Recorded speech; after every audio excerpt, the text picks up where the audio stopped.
ભરૂચ નગરપાલિકામાં સમાવિષ્ટ અને જાડેશ્વર રોડ પર આવેલ રાધાકૃષ્ણ સોસાયટી પાસે હાઈ માસ્ટનું લોકાર્પણ ધારાસભ્ય રમેશભાઈ મિસ્ત્રીના હસ્તે કરવામાં આવ્યું।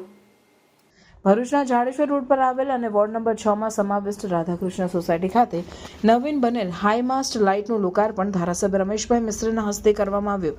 આ પ્રસંગે જિલ્લા ભાજપ પ્રમુખ પ્રકાશભાઈ મોદી, ભરૂચ પાલિકા પ્રમુખ વિભૂતિભાઈ યાદવ સહિતના પદાધિકારીઓ અને મોટી સંખ્યામાં નાગરિકો સહભાગી ઉપસ્થિત રહ્યા હતા। માસ્કનું લોકાર્પણ ગઈકાલે મક્તમપુર એરિયામાં થયું અને આજે આ બીજું લોકાર્પણનું આયોજન છે। નગરપાલિકા ભરૂચ શહેરના સર્વાંગીણ વિકાસ માટે પ્રયત્નશીલ છે જ, એટલે ભરૂચ શહેરના જે પ્રમાણે હમણાં કીધું એ પ્રમાણે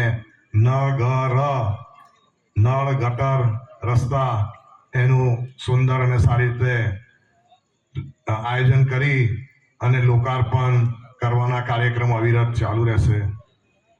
સાથે સાથે મારી એવી વિનંતી છે સોસાયટીના રહીશોને કે લોકાર્પણના કાર્યક્રમ તો નગરપાલિકા અથવા સરકારશ્રી તરફથી થશે, પરંતુ હવે આ અત્યારે ગરમીની સિઝન પણ છે, તો આપણે પશુ પક્ષીઓનું પણ ધ્યાન રાખીએ અને ગાય માટે, કૂતરા માટે પીવાના પાણીની વ્યવસ્થા, પક્ષીઓ માટે પીવાના પાણીની વ્યવસ્થા, ચણની વ્યવસ્થા એ પણ કરીએ, એટલી મારી એક અભ્યર્થના છે। અસ્તુ, ભારત માતા કી જય। નગરપાલિકા સાથે સંબંધિત બધા જે પ્રશ્નો છે વિકાસના, એનો ઉકેલ લાવવો એ ટાર્ગેટ સાથે આપણે કામ કરીએ છીએ। તમને બધા લોકોને ખબર હશે કે રાજ્ય સરકાર એ મુખ્યમંત્રી ભૂપેન્દ્રભાઈ પટેલના નેતૃત્વમાં આખા રાજ્યનો વિકાસ ખૂબ ઝડપથી આગળ વધી રહ્યો છે। દેશના બધા રાજ્યોમાં ગુજરાતનું જે નાણાકીય વ્યવસ્થાપન છે અને અનુશાસન છે,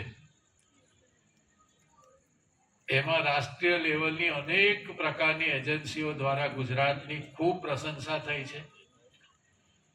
ગુજરાતનું જે નાણાકીય વ્યવસ્થાપન છે એના કારણે પણ ગુજરાતને બહુ ક્રેડિટ મળી છે। આખા દેશમાં સૌથી વધારે એમાઉન્ટ સાથેના મોટા મોટા પ્રોજેક્ટ પણ આપણા રાજ્યમાં ચાલે છે।